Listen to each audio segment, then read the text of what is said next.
Alright, today I just fixed my bike. Okay, I just finished patching my bike. I'm gonna go online and I think I'm gonna just clean the place up before I get started on anything really serious. Just a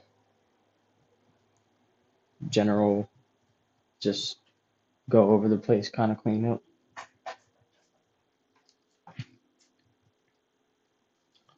There's not that many I was low key doing a couple dishes last night. So there's a towel here. It's not good.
Alright, I'm pretty sure it'll be alright if I go online. I'm gonna go online, waiting for orders. It's Wednesday, so it'll low key should be a decent day. Um, but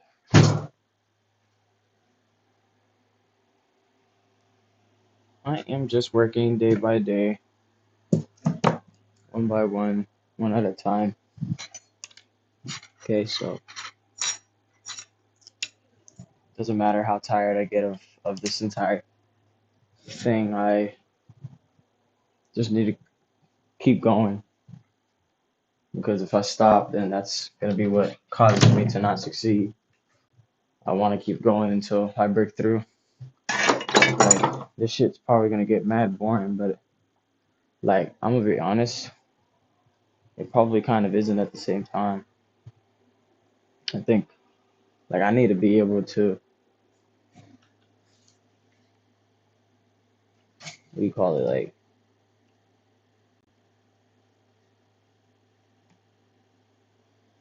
what was I talking about? I don't know, I don't care.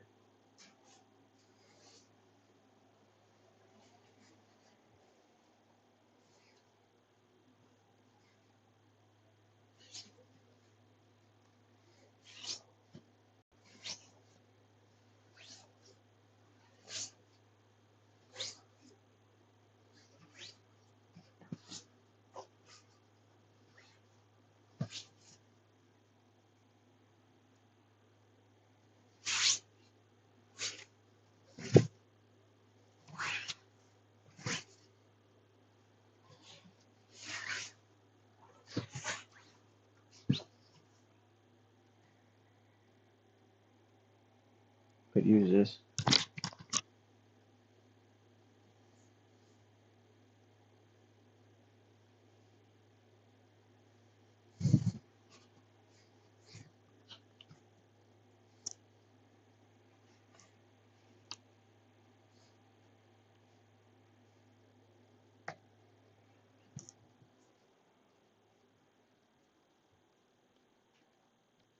But basically, the whole point of cleaning the house is like a mind clarity thing. You know, when I'm like say I'm editing or something and I'm kind of just got up and I'm ready to work and all that, and I'm like basically, I'm working and everything, and then I'm online at the same time on Uber Eats, you know. Say I get an order and I come back over and over again from doing that. Number one, I'm kind of being counterintuitive with that because I'm trying to edit, which is like a very high leverage, high like time consumption thing. You kind of can't just get distracted or get off editing unless you obviously need a break. But that's the only thing I use Uber Eats for when it comes to editing. When it comes to editing, I'll use Uber Eats as a break. So basically, I'm making money on my break instead of sitting on my break at a job. I'm making money on my break, and it doesn't even feel like a break. It just feels like I'm just taking a break. You know.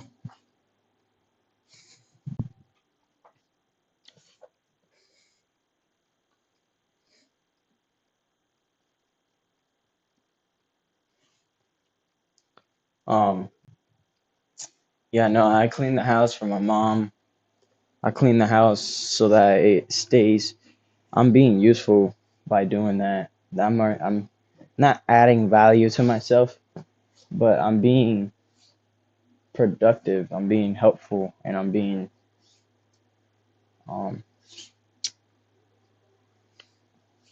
yeah, like helpful. Because people in here are also gonna walk in. It's been dirty for a couple of days, and that's not because I've been lazy. It's just because like I've been working, so I don't have time for that. But other people low key do, but the job drains you out. So nobody feels like waking up after a fucking shift or waking up on their off day to clean the house. This is my job. The easiest job ever. I just clean the house. And it's not about it being a job. That's the problem. As soon as it becomes a job, that's when it starts to become tying. It starts to become very like trapping. You don't want to give too much of your time away. And then on top of that, I can do whatever I want whenever I want.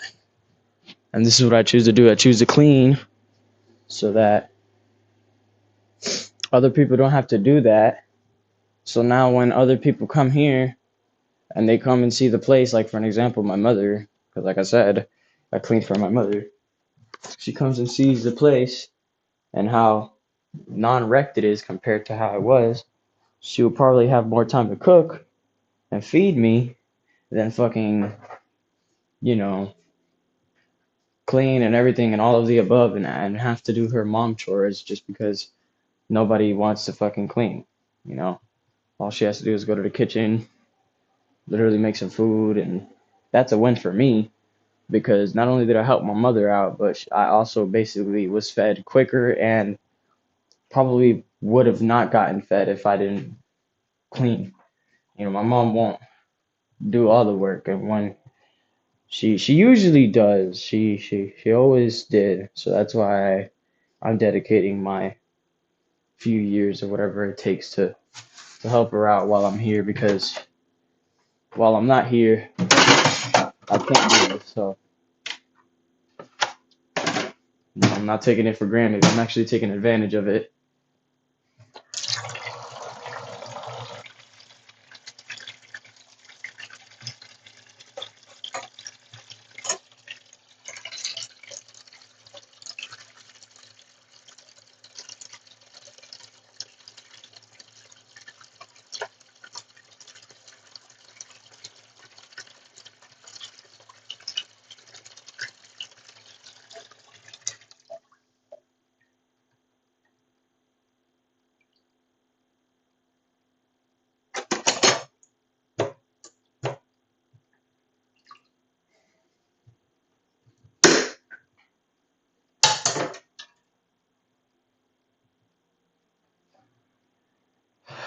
So other people, it gives me mind clarity, probably gives other people mind clarity when you walk in a beautiful home and it's spotless everywhere.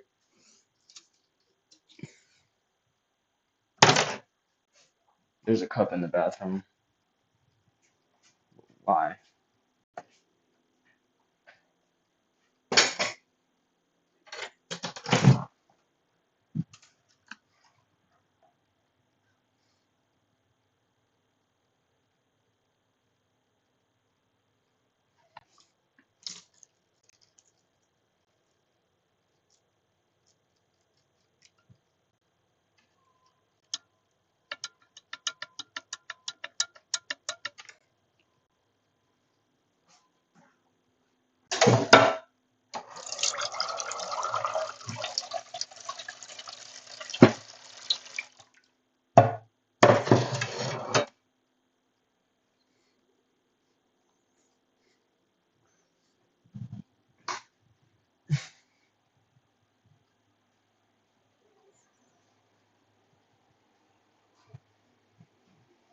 Hey, the floor is done. I'm going to go to work now. I'll pick me up. I'll be back in a little bit later. Right.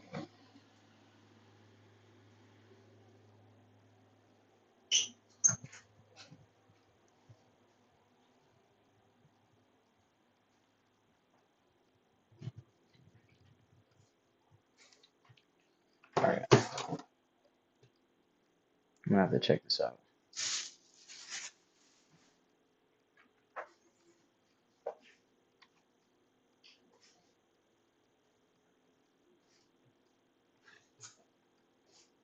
I need to get that hole so I can sell those things and make some money on that.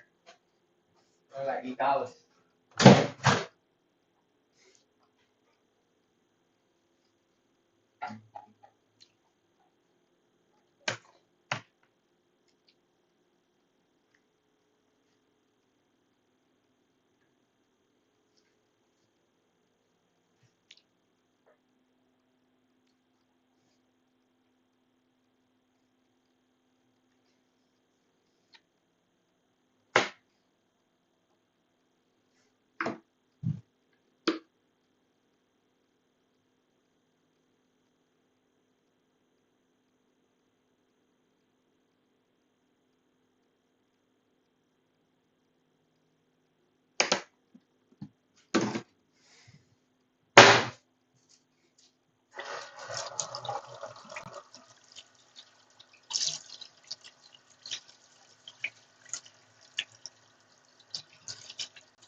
Like, what can I do before my girlfriend gets home, before my mother wakes up, before everything, before the day ends to help the entire family one way or another? And that's doing what I'm doing right now, keeping the place in shape. What, why not? I have time to do it. I'm sitting here waiting for orders. Might as well.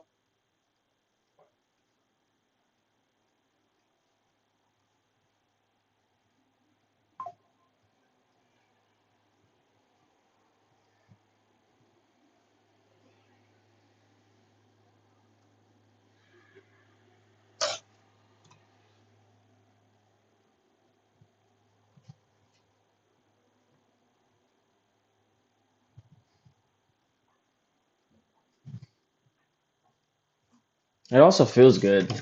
Like I'm actually working for an accomplishment, not working for money or anything like that. It shows that I don't always have to work for a profit. I can do the important things and it doesn't have to bring profit for me. I'm not that important. It's also very humbling. So, yeah, it's very liberating. It's very humbling, I have to say.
W stream so far?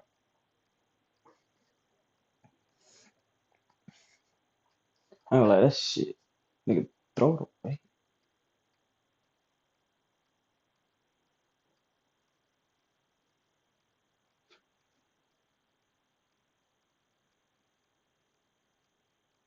Can I?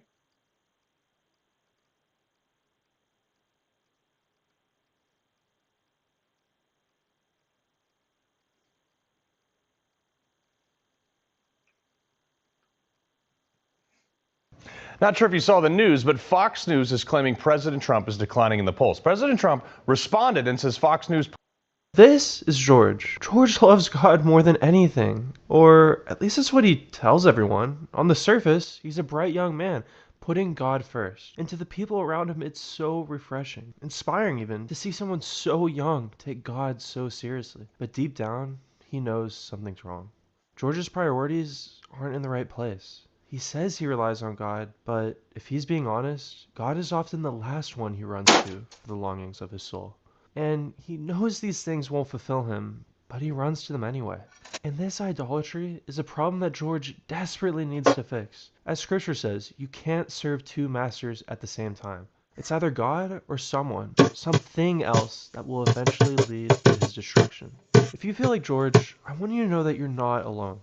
Whether it's relationships, money, a video game rank, many Christians, including myself, have struggled with putting things in God's place. In fact, idolatry is as old as the Bible itself. Israel sees and hears God so clearly one day, then right after they make a golden calf and run to that as their source of meaning and worship. Mind you, this is the same ancient Israel that first got the Ten Commandments, and they couldn't even follow the first. This is how bad us humans are at putting God first. And George knows this all too well. But it doesn't have to stay this way. And that's why I made this video.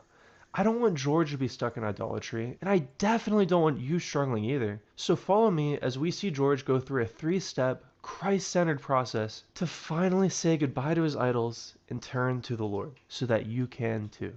So to start off, why does George do this?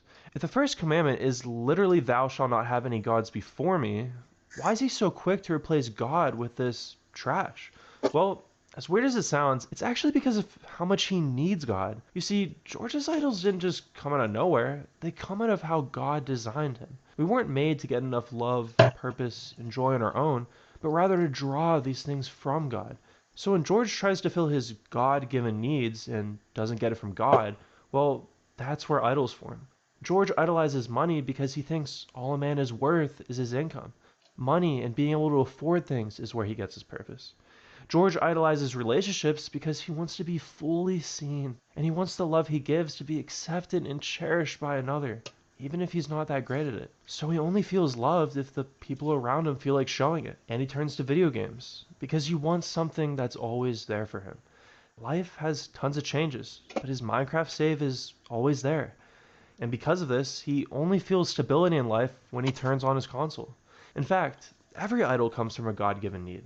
They just suck at fulfilling them. And this really eats at George's soul, because he's starting to realize that all these things are letting him down in a terrible way. For instance, when he started his relationship with his ex, he felt on top of the world, like he could finally open his eyes for the first time. But when she left him, he didn't just lose his love, he lost his ability to feel loved, because all of that need of his was attached to her. When the bank statements got lower than ever, he felt worthless, because that dollar amount became his worth. And when life is too busy for video games, well, he feels utterly disoriented, like a speeding car that can never stop on the brakes and never enjoy life, because he let Minecraft become his foundation. So, with all of these idols letting George down, what should he do? Well, that leads us to our next step. Cut and replace. Idols sneak into our lives when we let a good thing become a God thing. And this is what makes pursuing God while we have them so difficult. George can't find love, worth, and security in God because he's so used to searching for it in his idols. So to finally find freedom and turn to God, he needs to make the necessary changes and remove the power these idols have over his life. And this looks different for every idol. For things like video games and social media, it's probably best for George to totally cut it out for a season. But in most cases, cutting out idols entirely would be life-ruining for George. So making them just small enough that it's uncomfortable, but still in George's life, is the way to go. Because that uncomfort means that his need isn't being met by the idol. So he's gonna run to God instead.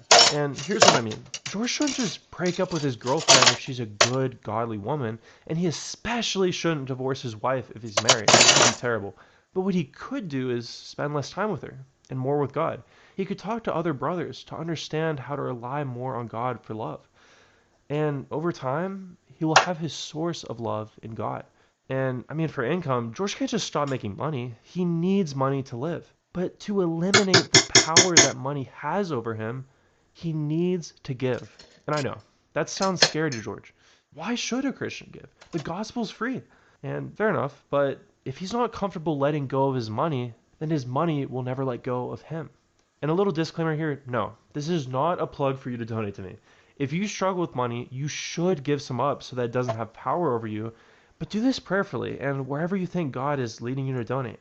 I would never make giving a part of my message for my financial well-being. With that out of the way though, now that George has cut out his idols, he needs to replace them with the truth of God that he revealed in Scripture. When George feels worthless because of his performance or his bank account, he needs to realize that it's not this trash that defines his worth, it's God. Scripture says that George was bought with a price, that Jesus' sacrifice was his worth. And not only that, but Jesus' sacrifice actually clothes him in the righteousness of God. When George looked at money, he was a worthless loser. But when he looks at God, he's a loved child. And speaking of love, when he feels like he needs a girl to love him unconditionally to feel complete, he needs to realize that they will always fail.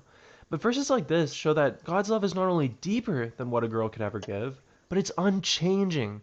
How freeing is it to know that the one who created the universe loves someone like George? This love that he was looking for so long wasn't even possible to get from a girl. A partner can get irritable and a lot less loving in disagreements. And speaking from experience, relationships are confusing, but God's love is simple. And not because it lacks depth, but because it never changes. It's always there. And scriptures like this show George that this is what he needed all along. And with his escapes like video games and social media, he needs to realize that Christ is his rock, that he is the immovable foundation, not his wind down time. You see, God is timeless, so he's there even when George is out of time. And the closer George gets to God in his day-to-day, the more he starts to understand that it's so fulfilling that he doesn't need to escape. Because when you're truly found, there's nothing to run from. But there's still one final step, and it's one that's often overlooked. Like I said earlier, idols form when a good thing becomes a God thing. But what so many Christians do is they realize they were putting something like video games, dating, or social media above God, and then they go completely in the opposite direction and tell themselves that they'll never have any of this again at all. And you can probably see why this is so bad, or maybe you've even experienced it yourself. When we cut something out entirely, even when we already replaced it with God, what ends up happening is good things like nights with the boys, following someone we met on Instagram to stay in touch, or even choosing to date a godly person who's more or less perfect for you feels like a sin. And while feeling this way about things you idolized in the past has a good heart behind it, it's a big overcorrection. Good things aren't meant to be worshipped, yes, but they are meant to be enjoyed. And that's what we want for George. We want him to be able to enjoy having a wife and family. And we want him to be able to have nights with the boys. So the last step George has to take to not only overcome his idols, but to enjoy good things, is to reintroduce them unto God.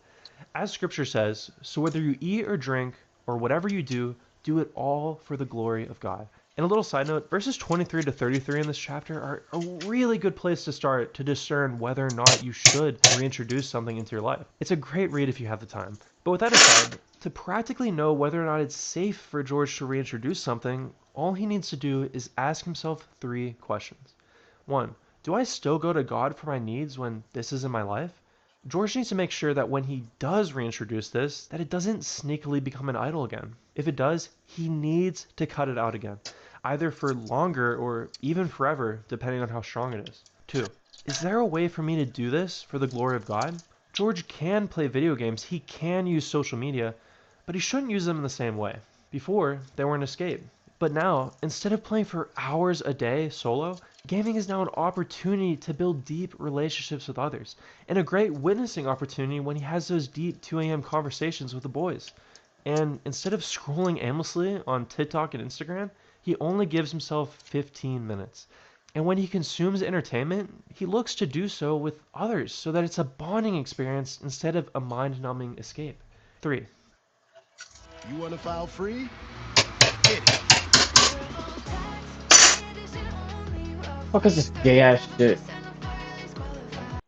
If this were completely removed from my life today, would I feel that same intense lack in my soul? Would my deepest needs not feel met? Like I said earlier in the video, idols are really just things that try to fulfill our God-given needs, but can't because they're not God. And as long as George is careful, reintroducing these things can be great. They can truly add more color and fun into his life. But the moment he feels like he relies on them to get his needs met and not God is the moment they become poison that he needs to cut out of his life. And again, he can't always completely remove an idol, but he needs to remove the control that the idol has over him. If that means never scrolling again, never touching another video game, then so be it. As the passage in 1 Corinthians says, if your conscience is weak over something, then you should avoid it for the sake of conscience. If George or the people around him feel bad about using a good thing, then he shouldn't use it. But now that George has asked these 3 questions and used 1 Corinthians 10 for discernment, he can actually enjoy good things again. Isn't that nice? Isn't it freeing to know that you can actually enjoy nice things without them having power over you? My friend, in Christ, you can actually put God first. You can truly have your cake and eat it too. That's how good God is. Just remember that He is your source. He is where your needs are met, and He is freedom. This is how you turn a good thing from a God thing or an idol back to just a good one. And if you follow George's steps by identifying the need, being patient while cutting it out and replacing it with God, and then reintroducing it unto the Lord when the time is right, then you too will finally be able to put God first. And not just for a day or two when you feel spiritually motivated, but for good. Hey, I'm the guy who makes the videos, and if you like Christian content that isn't made by AI, consider subscribing. Also, if you'd like to join me in reaching hundreds of thousands of people with practical, biblical encouragement just like this video, consider becoming a YouTube member, either by clicking here or on the join button right next to the subscribe button. For a cup of coffee, your membership will directly help me do this YouTube ministry thing full time, push out more videos, and you'll get a few nice perks. As always, thank you so much for supporting my mission. See you in the next one.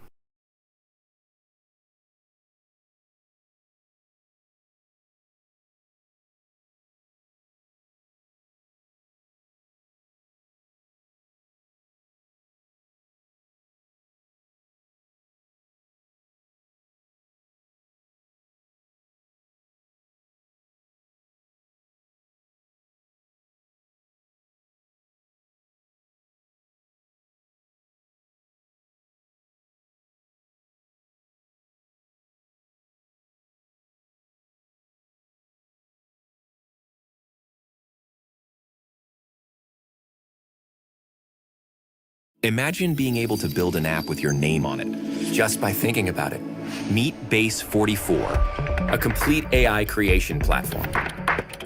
So what if I were to tell you guys that the things that you are hung up on in life right now, success and money, getting the perfect woman, if you're anything like me in my 20s, having the perfect body, what if I was to tell you all of this stuff really isn't what you think it is? Listen, I have spent the last 30-something years of my life figuring this thing out, and I am going to save you decades of time, frustration, and suffering in the next 10 minutes. So check it out, man. For the longest time, when I was younger, I would tell myself, and when I mean younger, I say like in my 20s, I would tell myself that, you know what, I would just be happy if I had, the right amount of money, if I had the right girl, if I was like this guy over here, that I would be happier if I had these other things. And then a strange thing started to happen as I got older.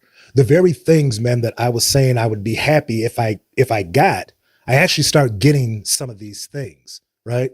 That anybody that knows my story, they know that, I was a big time gym rat back in the day. And it was always the ideal of, if I can just get abs, if I can just get my body right.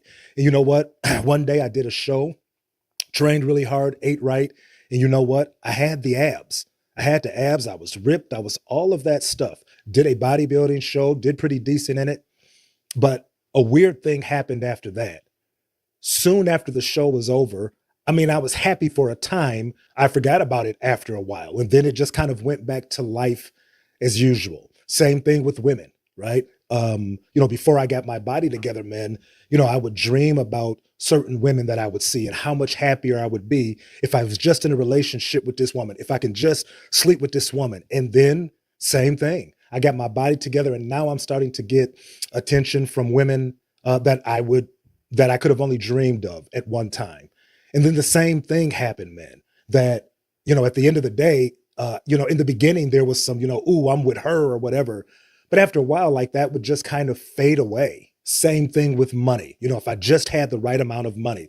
Years ago, guys, I was kind of like at my worst point financially. I was on disability for a time.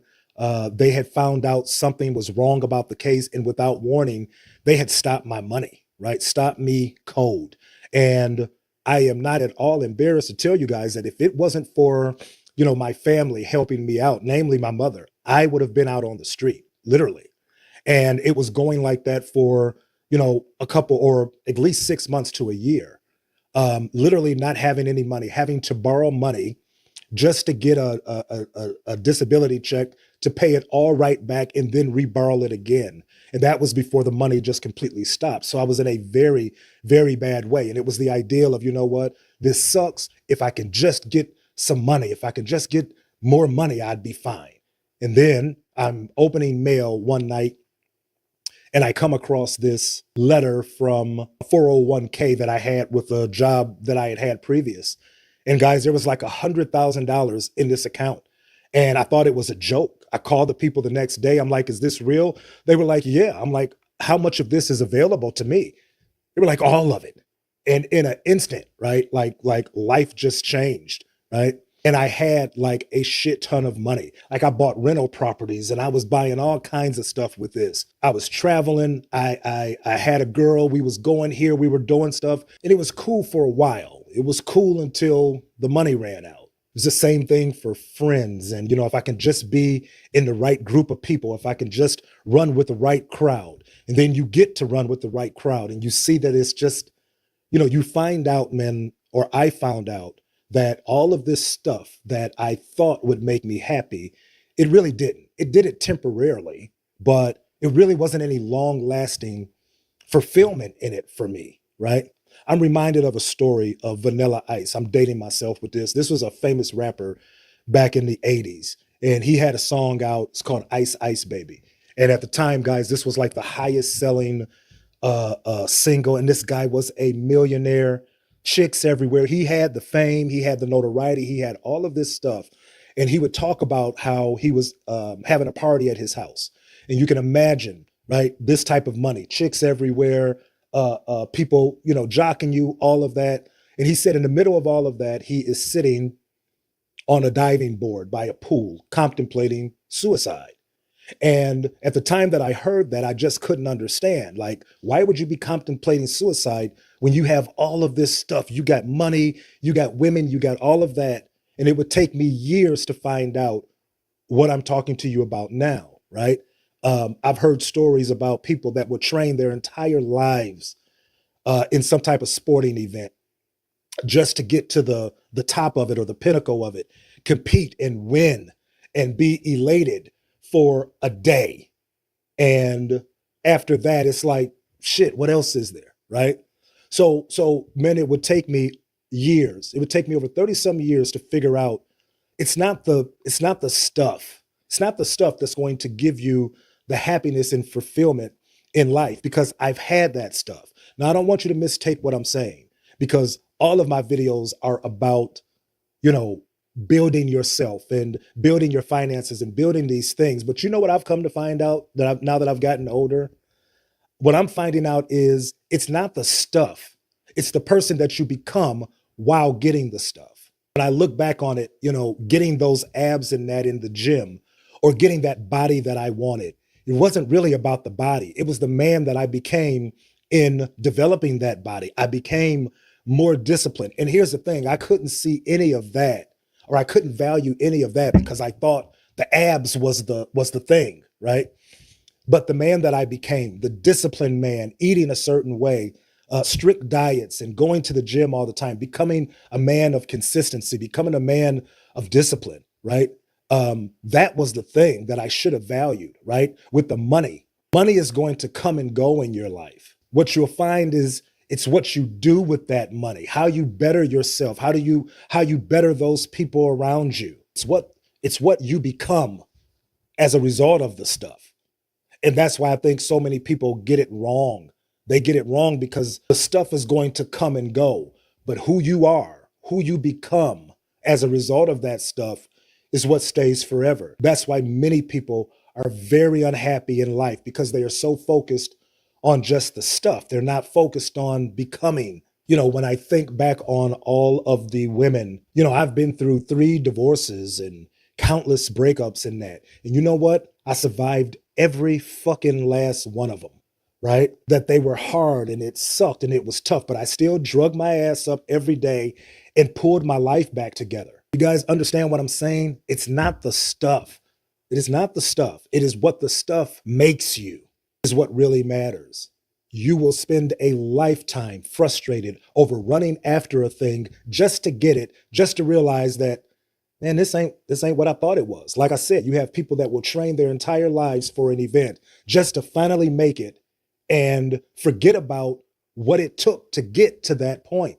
Forget about all of the training, all of the discipline, all of the sacrifice, right? They're so focused on the thing. So then they get the thing. And shortly after that, now you need another thing because that's not fulfilling to you. And what I've come to find out over the last 30 years, man, is that it's just not the thing. It's not the things, what the thing makes you. This content that I'm doing right now. 3 years ago when I started, I could barely navigate my way around a website. I knew nothing about editing videos and taping videos and all of this stuff. And in 3 short years, man, I've created this channel that has been monetized. I've made some money at it. But more importantly than that, because all of that is going to fade away, what stands is what I've become over the last few years. I've become really, really good at the computer. I've become really, really good at understanding YouTube and content creation. That's the thing that I'm proud of today as I talk to you, right? I understand that it's not the money, that if I live long enough, the money is going to come, but it's going to go too, just like it did years ago. So young man, you want to save yourself decades of time, frustration, and suffering? Absolutely go after your goals. Absolutely become all that you can be. Build yourself up to the best possible version of yourself. But understand it is what you become in the pursuit of those things. Money, women, fame, success. It's what you become in the pursuit of all of that, right? So young man, check out these other videos that I have. If you're feeling tired, stuck, scattered, or just lost, these videos will definitely help you with that. Also, in the video description below, as well as my bio, I have a 9-step transformational guide called 45 Days to Find Your Way. It is not a motivational guide. It is a step-by-step framework to tell you exactly what you need to do and how you need to do it to start moving your life forward. So definitely check that out. All right. So listen, as usual, I am the Over 50 guy / the online dad. We'll be back with another one soon. Grainger knows that if you're a school custodian, cleanliness is your top priority. That's why you can rely on Grainger for a range of cleaning products and equipment, from disinfectants to floor scrubbers. Grainger, for the ones who get it done. Find your happy at Mardi Gras International Flavors of Carnival at Universal Orlando Resort, February 7th to April 4th. Catch a spectacular parade. Check out live concerts on select nights and more. Get details at universalorlando.com.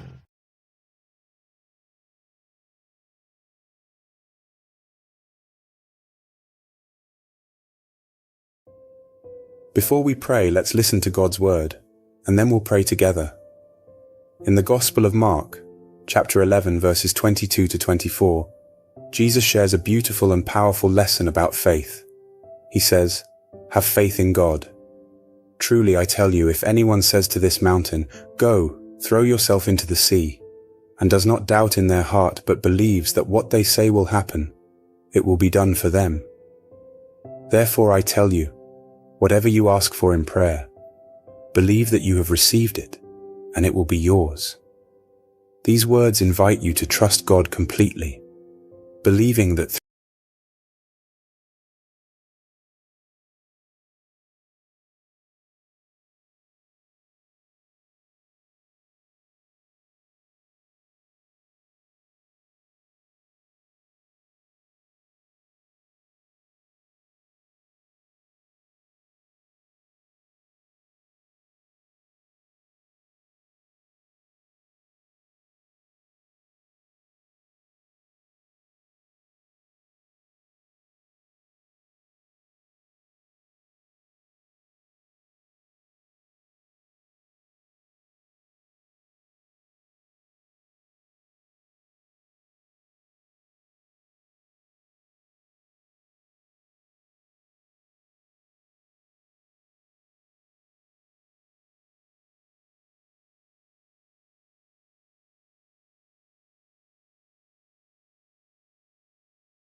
And all right, I'm pretty sure I can.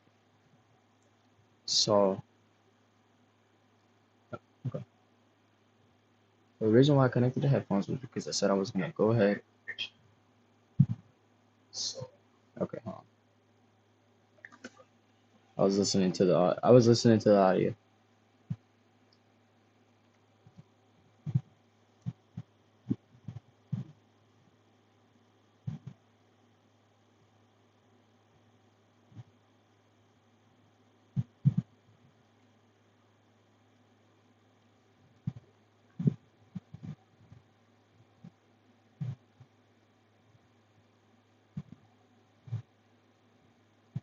Booking.com has stays for absolutely anyone. For instance, imagine you're a vampire thirsting for a life. A new study shows raccoons are evolving and trying their hardest to become our pets. Let me explain. Now, how about I explain? Raccoons wear masks because they might have pulled the feline finesse on humanity. It's what you've probably heard from the news, with researchers saying that an overachieving trash panda might be the next animal to domesticate itself. So much that they're already getting cuter in the process. Domestication doesn't just make animals more tolerant of people, it physically changes them too, with changes like floppy ears, curly tails, smaller teeth, brains, and shorter snout, and one change has folks excited for the future of raccoons. And it's all because of this study.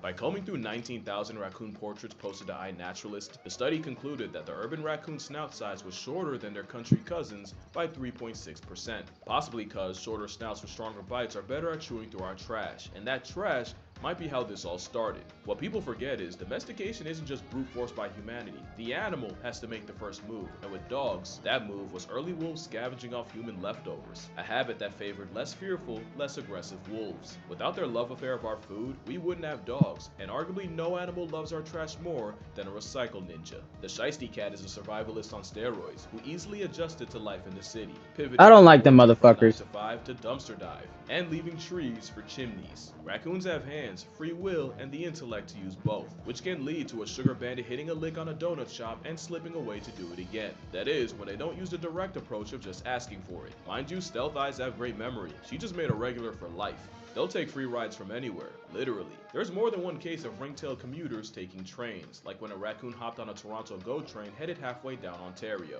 or when another tried hopping on a subway in Spadina Station. Raccoons aren't just built for the city, they're forged by it, and all our efforts to slow them down. What the fuck, bro? Toronto spent $31 million on raccoon-proof green garbage bins in 2016, designed specifically to keep the veiled vermin from your trash. The raccoons spent a couple days in Dude, 31 million? Spent $31 million on raccoon-proof green What the garbage bins fuck? in 2016, designed specifically to keep the veiled vermin from your trash. The raccoons spent a couple days in false defeat, until a few were caught making the bins, the 30 mil, and the city of Toronto look like a joke. 'Cause Are you nothing is fucking truly serious? raccoon-proof, and many believe that the harder people push to prove otherwise, the more they've accidentally buffed the brain. Nah, these niggas are, bro, wait, hold on, bro.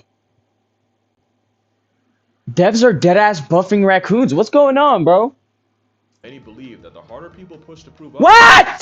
Because nothing is truly raccoon-proof, and many believe that the harder people push to prove otherwise, the more they've accidentally buffed the brain of a bin burglar. In fact, many people have dubbed this excessively street-smart variant as the Uber raccoon.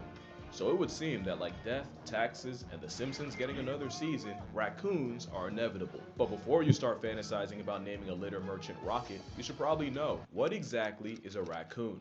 Let's take this ride one more time. With Order Carnivora, there's a Team Cat and a Team Dog. Team Cat Feliform has, well, cats, wildcats, hyenas, the Mongoose Mafia, and a bunch of mammal casserole nature made out of spare parts like the Binturong and the Fusa. Team Dog Caniformia has the canines, along with bears, pinnipeds, mustelid crashouts like the honey badger, skunks, and of course, the raccoon. More specifically, the raccoon family is Procyon, and that family reunion has members that Wait, what? More specific, mustelid, and the Fusa. Team Dog Caniformia has the canines, along with bears, pinnipeds, mustelid crashouts like the honey badger. Those are not, that's not even a fucking dog, bro. What even is that?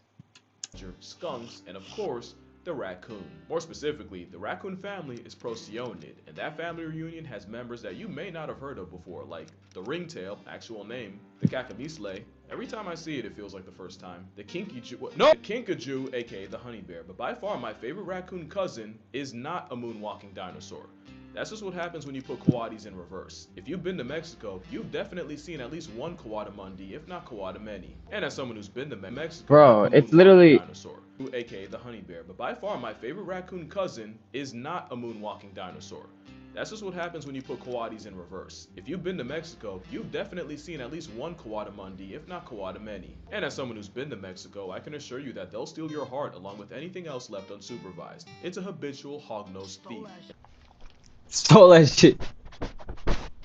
And suddenly I'm okay with that. So obviously when it comes to raccoons, it's just genetic. They can't help themselves. But raccoons were the only ones that were able to leave the trenches and make money moves in the city. But how? How did raccoons finesse the infrastructure? Oh my god. You honestly forget they're not supposed to be there. You know raccoons are smart. The question is, how smart? Yes, a literal Robin Hood isn't just street smart. They sit at a table with some of the brainiest animals in the world. In 1907, two psychologists tried to power scale the intelligence of the raccoon, and to do it, they used Edward Thorndike's puzzle box. In this method, the subject would have to engineer an escape by opening a series of latches to see not only how fast they could accidentally find the answer, but how quickly they could purposely do it again. They both did the same experiment separately, and both came to the conclusion that not only did a bushy-tailed urbanite clear cats and dogs, the raccoon's performance put them right under monkeys. Raccoons are also one of the few animals that— Damn! Wait, hold on. Raccoons. They stepping up the game, nigga. Why am I actually watching this shit?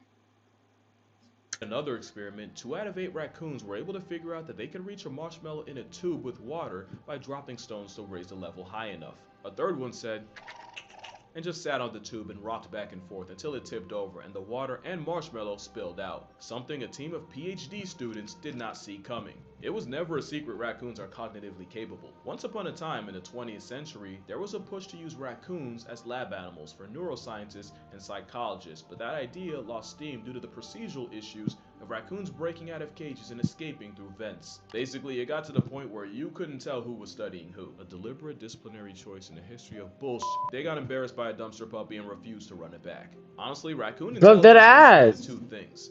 One is memory. Raccoons can remember solutions to problems they solved years ago and will just build on that knowledge. A different experiment involved 22 rats, 2 dogs, 4 raccoons, and 5 human children, and this time they'd face 3 light bulbs, one of which would briefly turn on, and the subject would have to identify which one after a delay. At first, the raccoons didn't do too hot. They could pick the right light bulb after a 25-second delay, but the dogs could handle 5 minutes. But what was quickly realized was both the dogs and the rats could only remember which bulb if and only if they were facing the bulbs the entire time. As soon as they moved around and lost visual, they lost the challenge. But raccoons could pick the right light even after spending the delay moving around and being distracted. The only other subjects that could do this were the children. Memory is important, but the second pillar of Procyonid prowess is curiosity. It might have killed the cat, but La Poubelle Panda has been living off that. In my opinion, other than crows, raccoons are the perfect city animal, and curiosity is one reason why.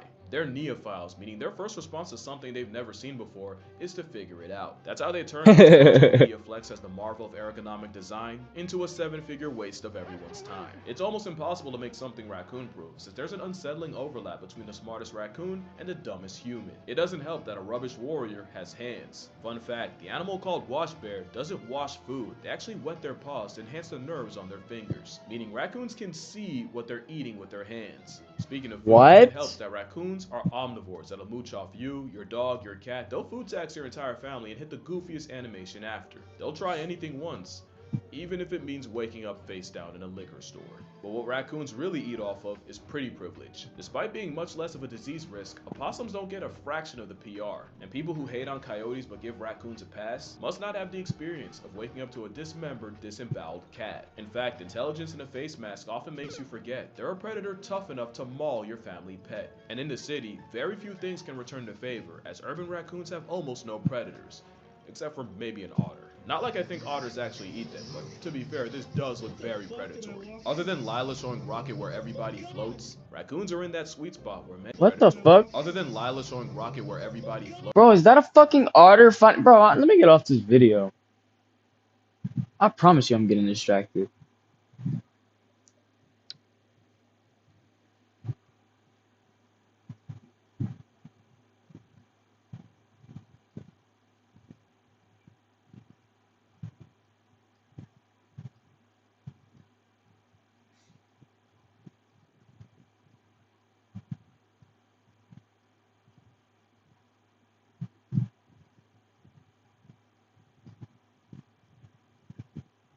Why am I going live? Get out of here!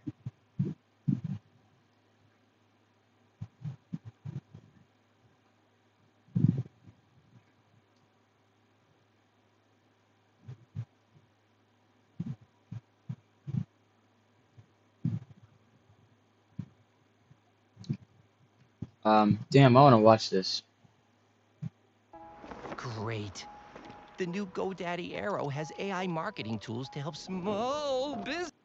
We brought in 20 business owners to our QuickBooks Studios UK set to see how a multi-million-pound business owner feels he can mentor best to grow their business. Matt has to eliminate half of the business owners straight off the bat, with only a brief explanation of their business to go on. Can he find the golden business idea? I'm here to take a look at your business ideas and see if there's any way that I can help or mentor you. We've hidden another multi-million-pound business owner in the 20 before you. Try and find them as you go. Hi, Bemi. Hi. Food and drink. Tell me a little bit more about what you do. Hey, Sweets and baked treats in the free from category. We do sugar-free, vegan, gluten-free, better for you versions of traditionally well-known treats. Thank you very much, but I'm not quite sure that that's the sort of thing I'm going to be able to help with. I know. Do you know, I'm finding this really, really hard. RV. Well, this is my company, RV Musical. With my music, you get a free food in Chinese, which you can't resist, so you need to have it. Otherwise, with the food follows my singing. So that's what I am. Now, you're making me hungry, but again, I don't think that's going to fly with me. I'm sorry. Anthony. So we are Archive Stores, and we stock some really cool retro brands, including Avrex, Sergio Tacchini, some Nike bits as well. I'm sorry, but that's not something that's a field of expertise.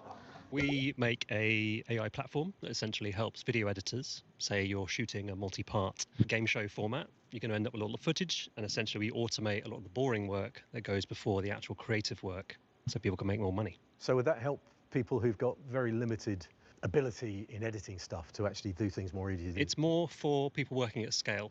Arbor, the automotive industry, that's a very wide industry. I didn't go very in depth with it. It's just so it gets you more curious and I don't get eliminated first, you know?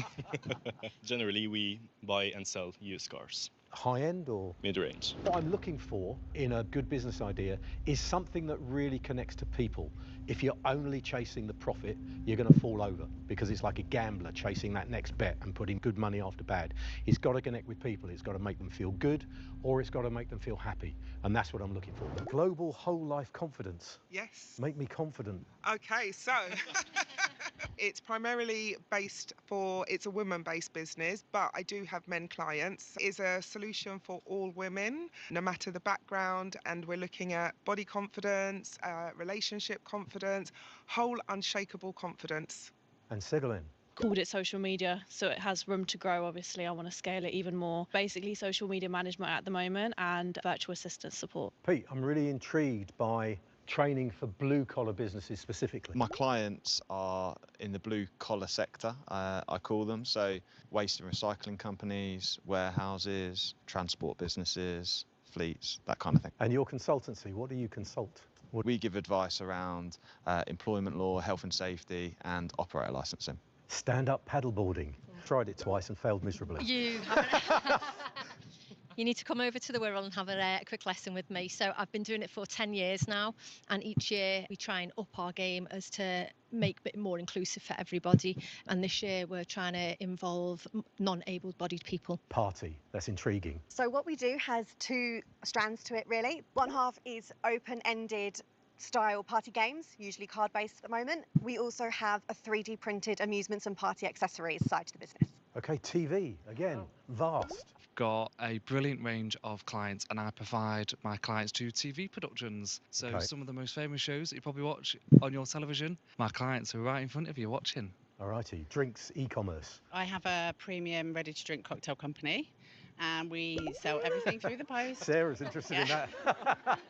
So we sell direct to customers, direct to businesses, and wholesale. And where's your biggest area of growth at the moment? Direct to customer. Okay. thank you. Gifting.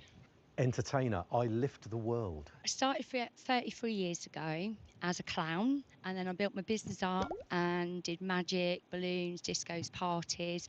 I now do old people's homes, hospitals, events, but basically I can get everyone standing on the tables and lifting the world. That'd be great in an old And- people's home. yeah. Brilliant, yeah.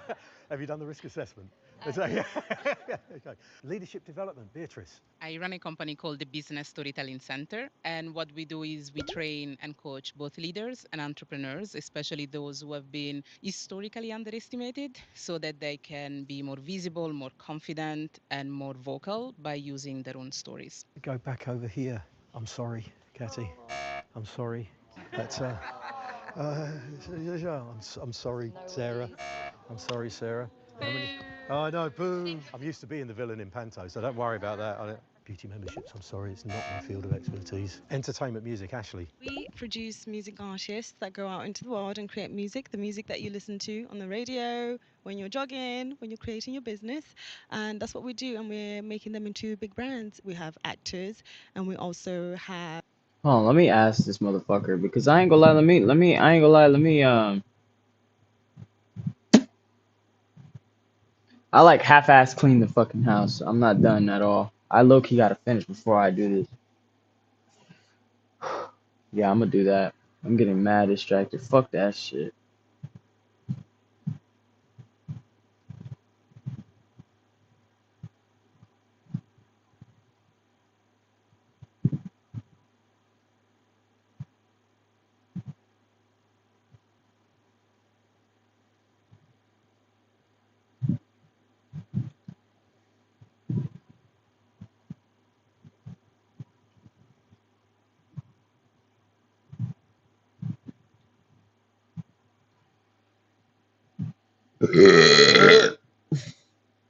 Whoa. What's that? I just built a budgeting app in Base 44. Guys, Nina just built an app.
Find your happy at Mardi Gras International Flavors of Carnival at Universal Orlando Resort, February 7th to April 4th. Catch a spectacular parade. Check out live concerts on select nights and more. Get details at universalorlando.com. At Walden University, get the W. Stand out the minute you start learning industry-valued skills for in-demand careers. Get the W with microcred, certificates, and field experience. Show off your career readiness and mojo before you even graduate. Get the W.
I tried everything, coffee, Pomodoro, and binaural beats, but nothing stuck until I tried this.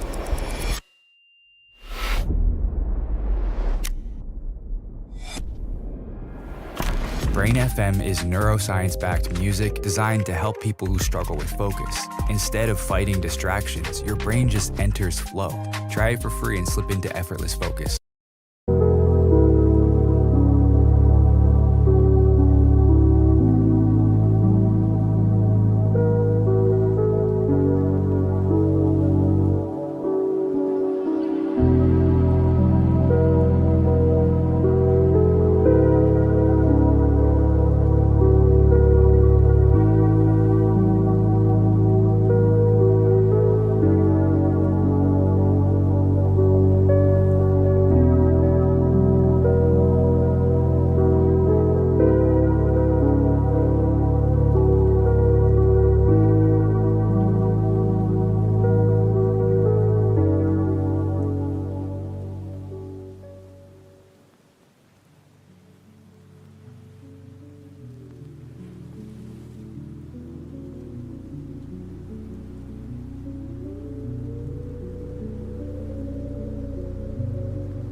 Your perfect domain is out there. Go to Wix and make it yours. Claim your space online. Own your name, your brand, your breakthrough. And the rest just clicks. It all starts with a domain. What's yours?